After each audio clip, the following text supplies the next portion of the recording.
തൊഴിൽ തേടി സംസ്ഥാനം വിടുന്നവരുടെ എണ്ണത്തിൽ ഉത്തർപ്രദേശിന് പിന്നിൽ രണ്ടാമതാണ് ബീഹാർ.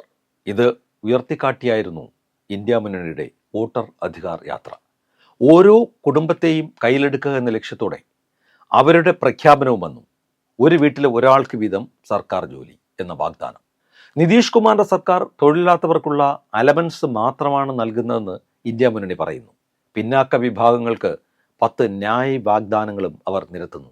അതിക്രമം തടയൽ നിയമം, സംവരണ പരിധി ഉയർത്തൽ തുടങ്ങിയവയാണ് 10 വാഗ്ദാനങ്ങൾ. വോട്ടർ അധികാർ യാത്രയുടെ സമാപനത്തിൽ രാഹുൽ ഗാന്ധി പറഞ്ഞ ഹൈഡ്രജൻ ബോംബ് പ്രചരണത്തിനിടെ പൊട്ടുമോ എന്നതാണ് മറ്റൊരു ആകാംക്ഷ. എന്നാൽ രാഹുലിൻ്റേത് വെറും നനഞ്ഞ പടക്കമാണെന്ന് അവഗണിച്ചാണ് BJPയുടെ പ്രയാണം. ബീഹാറിൽ ഇക്കുറി കാര്യമായ നേട്ടമുണ്ടാക്കാൻ കഴിഞ്ഞില്ലെങ്കിൽ അത് രാഹുൽ ഗാന്ധിക്ക് വ്യക്തിപരമായി ഏറെ ക്ഷീണമാവും. കഴിഞ്ഞ തവണ 18 മണ്ഡലങ്ങളിൽ 1000-ൽ താഴെയാണ് ഭൂരിപക്ഷം. ആ മണ്ഡലങ്ങളിൽ ഇക്കുറി എന്താകുമെന്നും ചോദ്യമുണ്ട്.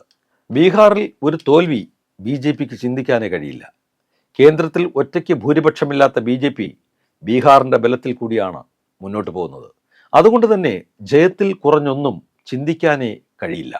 തേജസ്വി യാദവിൻ്റെയും രാഹുൽ ഗാന്ധിയുടെയും തന്ത്രങ്ങളെ BJPയും നിതീഷും അതിജീവിക്കുന്നത് എങ്ങനെ എന്നതാണ് ബീഹാറിലെ ക്ലൈമാക്സ്.